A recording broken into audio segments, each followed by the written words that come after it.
Assalamu alaikum and welcome once again to Fit Fusion. 50 going on to 30. Again, I've got Taj with me. We spoke about the a lot of proteins and the diets when you're especially in the age of 50, and how do you incorporate good diet?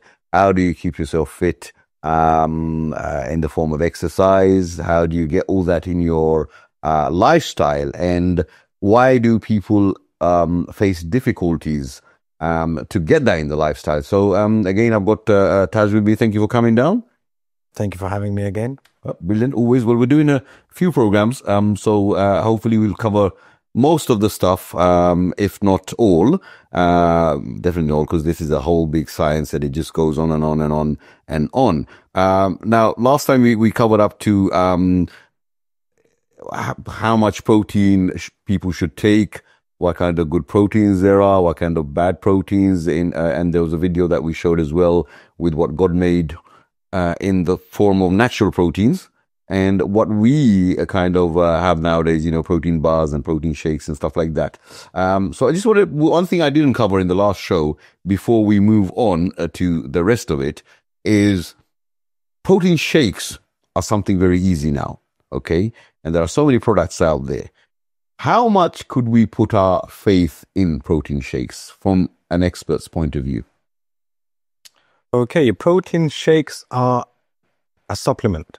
Yeah. Similar to getting supplementary vitamins, vitamin C, vitamin D, etc. Yeah. Supplement on top of what we should be naturally consuming or ordinarily consuming through our food, through our drink, through fruits, vegetables, meat, rice, potatoes, chicken, fish, etc. Okay. So protein shakes typically is derived from whey, which is naturally derived from milk. Okay, right. And there's another one, soya as well, isn't it? Soy protein. So people who are vegan, they don't eat animal-based products. So that's for them.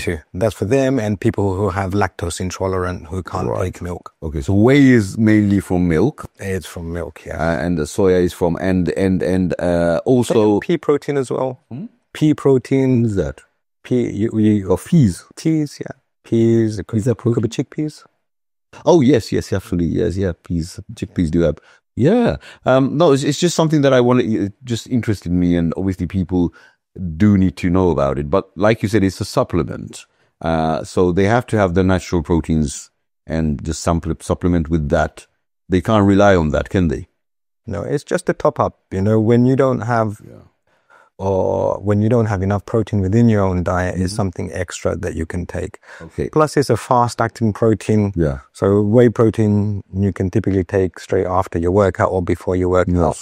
You could take it on the go when you're on the run. Okay. And you don't have time to have your breakfast or something. Well, that's what I wanted to say. When you've covered that, a lot of people, they take it after post-workout protein, maybe 30 or 35 grams of protein, few scoops. What would you say to the people who go training, fitness training and stuff like that, and especially people who are past sort of 50? They should supplement, or should they not supplement? They should aim to get majority of the protein through food, ordinary diet. In the first... From your chicken, fish and eggs and all that? In the first 15 years of my training career, or 15, 20 years, I didn't actually take any protein supplement. Right. Everything was from food. It's only later on I started taking the protein to ensure I was hitting my protein intake. And then I'd only take it on the days that I was training where my body would need extra additional protein. It is entirely up to the individual. It's possible to get your required protein intake, and we talked about maybe 1.5 to 2 times in grams your body weight's in kilo, roughly speaking. Okay, all right. Brilliant. Right, so we got that out of the way. That's from a personal level. I just wanted to ask you that. Now, what are your top 3 sort of anti-aging foods, since we're talking about 50 going into 30, right? And we don't want to get any more, any older. Three anti-aging foods. Top three. Salmon is great. Omega-3, great fatty acids, great for your heart health. raspberries. We spoke about berries before. Raspberries, blueberries, full of antioxidants. They're anti-inflammatory, helps keep good skin. Okay. I'd include eggs. Yeah. Okay, the eggs are more than free, isn't it now? But look, just explain to me why salmon. A lot of people, they don't like the smell of fish. So what are the benefits of salmon? If you just break it down a little bit.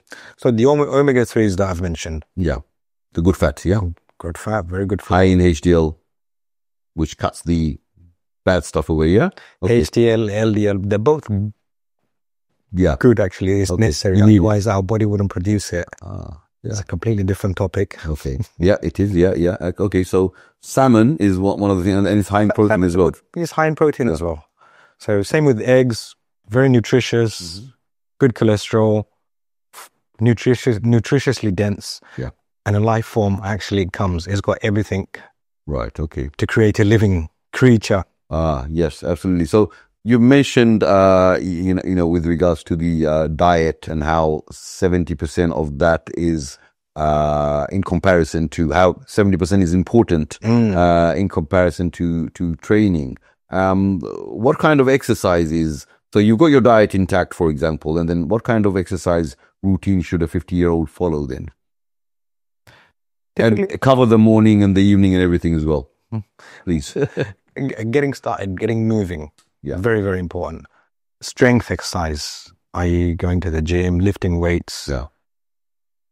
To ensure that they're not losing any more muscle mass. All right. But start small, but start slow. Initially, maybe just doing some walking 2 to 3 times a week if they've never exercised before. Okay, yeah. For a beginner. Increase your protein intake. Start off with protein in your breakfast. And, week by week, as you lift more, as you walk more, you will feel stronger, you'll feel fitter, and you will feel younger.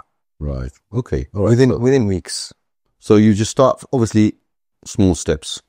Baby steps, right? Small baby steps. So if you have never exercised, and there are so many people like that, right? They've had a very busy life, 9 to 5 in the offices maybe, and suddenly they don't feel very well, and doctors tell them, look, you've got to exercise. And this is a typical scenario, right? It is a very, very typical scenario, which I come across all the time with new clients that I take on. Last year or the year before, I actually took on a client who never exercised. He was a referral of a client, almost 50, never exercised, came to me, huge postural issues, body alignment, slight scoliosis, where the spine was slightly bent. Like a car, the body also becomes unaligned, and you need to realign again due to posture, due to inactivity, muscular imbalances. Small steps. Now, that young man, I'm going to say young man, almost 50, within the first 2 months, his body completely changed, the body completely transformed. From not being able to lunge, from not being able to squat, he can do all of those exercises perfectly well. His balance when he was lunging, he was falling all over the place. Now he can hold heavy dumbbells and do the lunges, do heavy back squats, over 100 kilos when he couldn't even do a bodyweight squat before. And at the tender age of nearly reaching 50, seeing somebody of that age capable of, by being consistent and only training twice a week, mind you. Okay, all right.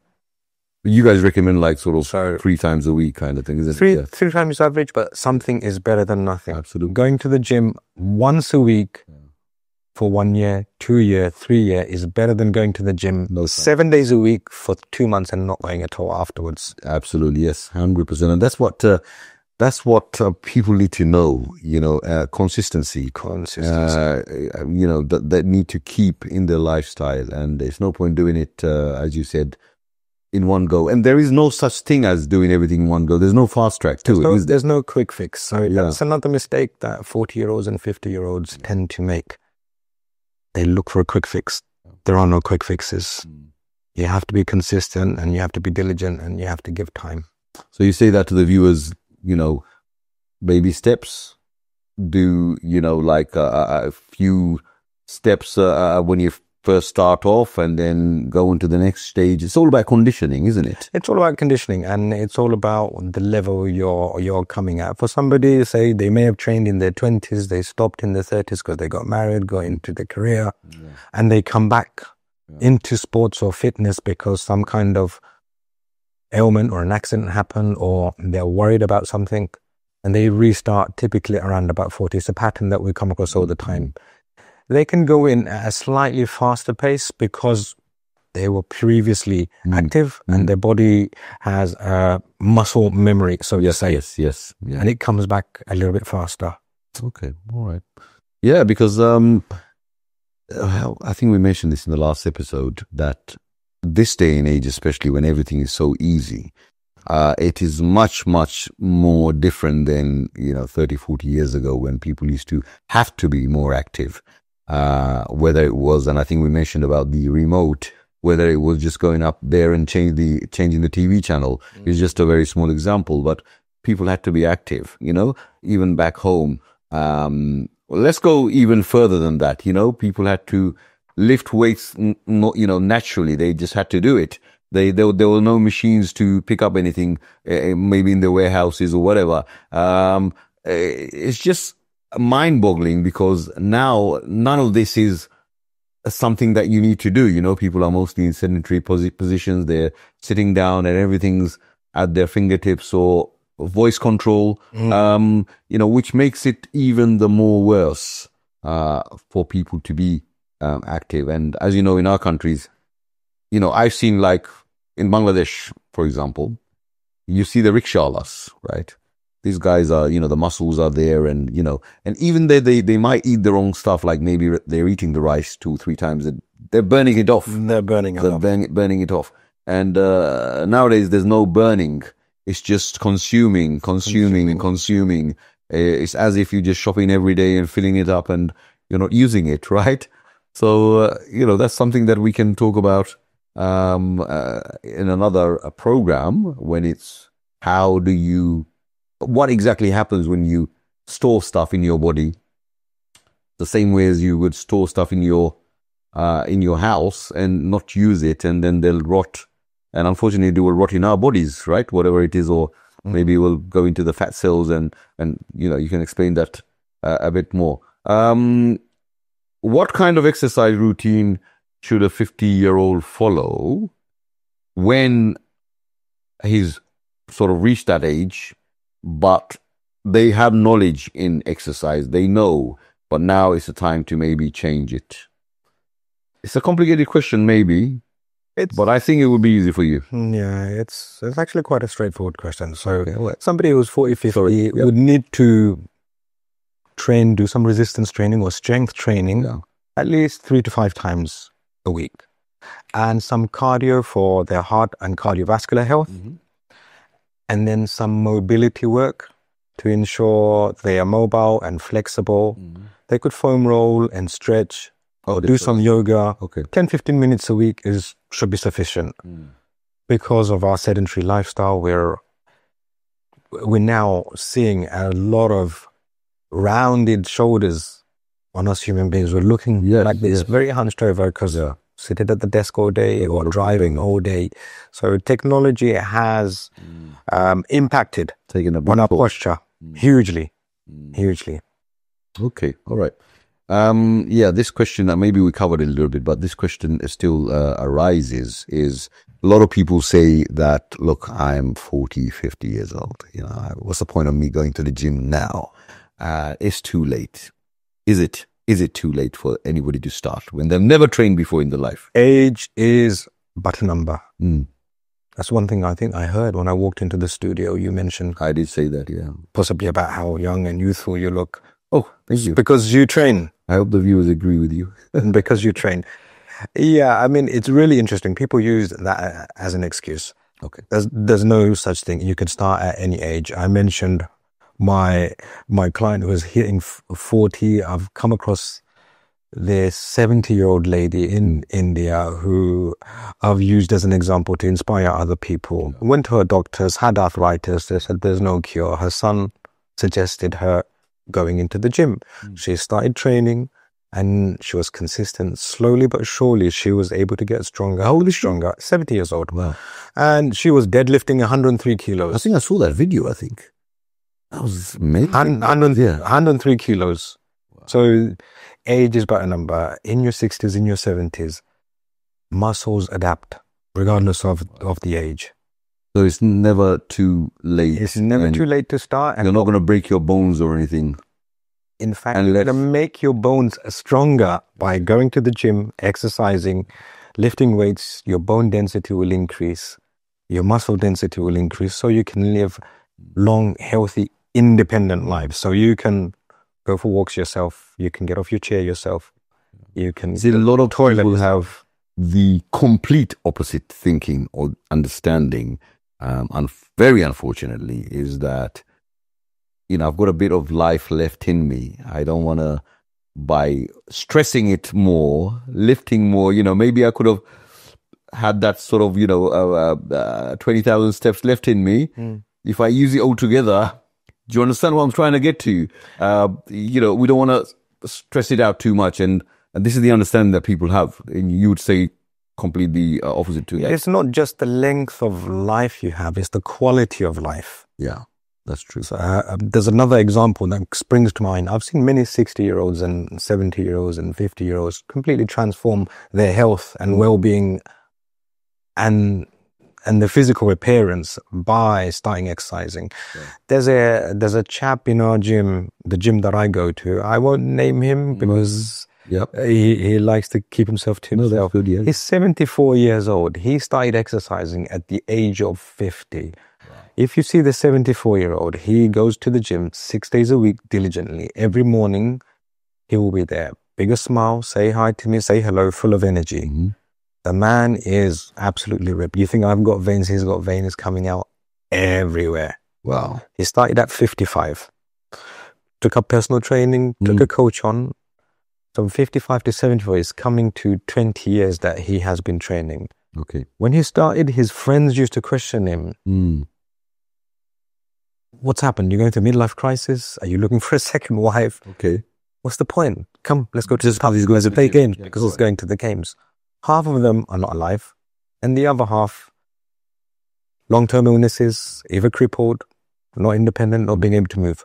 Yeah, he is at the gym 6 days a week. And because he's been going to the gym, taking care of himself, eating well, sleeping well, he's still here and he's still young. Okay. Probably 74, going on 50. Wow. Well, that's another program that we can do. Great title. So even cardio, running on the treadmill and stuff like that, or running outside. So just walking, cycling, very good. Yeah. So what we talked about, technology making us lazy, making things easy. Instead of taking the lift if you're at work or if you're at home, take the stairs. If you're on the underground, instead of just standing on the escalator, walk up the escalators. Yes. Go for a walk to the park. And those little different things makes a big difference, right? Those little different things make a huge difference. And being Muslim and Bangladeshi, instead of praying at home, go to the masjid, walk, get your steps in. Really? Get some reward by going to the masjid. Absolutely, yes. You see, the intention is key. The intention, with one intention, you sort of you cover two goals, right? 2 goals. Brilliant, thank you. Kaz, it's been fantastic having you on the program once again. And I'll be seeing you on the next one as well. Now, so many things that you've covered, and definitely I have learned. And sometimes we have misconceptions of so many things, especially with the people who are getting older and thinking, what's the point now? Do you understand? There's always a point, isn't there? There's a huge point, especially going into 50. Whatever we do now is going to prepare us for our 60s and for our 70s. Yeah, definitely. And also, I mean, it's never too late. It's never too late. What you just said, age is but a number. And we got to believe in that. And, alhamdulillah, look, you're just a great example, right? And I feel, when I go to the gym, I do feel energetic. The day after, I do feel. And it just, especially I think with the people who've been training for a while, it's just, you have to get it in your system. And once you get in your system, you're not going to be able to live without that. It's all about adjusting it, conditioning yourself, getting that kind of lifestyle within you, right? And definitely, I use an example all the time. We brush our teeth every single day. We go to the toilet we don't like going to the toilet. No, because we go, we need to. we have to. We have to. We can't hold on to it. Yeah. And you got to treat the gym like that. Going to the dentist, brushing your teeth, servicing your car. This is you taking care of your body. It's a must. Well, it's a must. What a way to put it. You know, good examples just for the viewers. When we need to do it, we will do it anyway. Nobody needs to push us, just as Taj has mentioned. So we've just got to treat the gym and the exercise routine and the good diet just like we need. I'm not going to mention what he mentioned, but what we need to do it. And if we believe in that this is something that's got to be part of our life, I think it would not be a problem. So guys, thank you for watching. I hope you benefited from the program. And for those of you who are 50, hope you can be going on to 30 or even 40 for a start, and then maybe 30 afterwards. But, you know, there's always that first point that you need to start, and baby steps are very important. And it's unbelievable that you will never believe you can lift a certain amount of weight until you go to the gym for, you know, maybe a month even. And it's absolutely, I've seen people that say, I never thought I'd be able to do that. And, you know, they're lifting much more, they're more energetic, the more strength, whatever you want to call it. So it definitely depends on how and what you incorporate in your life. Guys, thank you for watching, and until next time, Assalamu alaikum.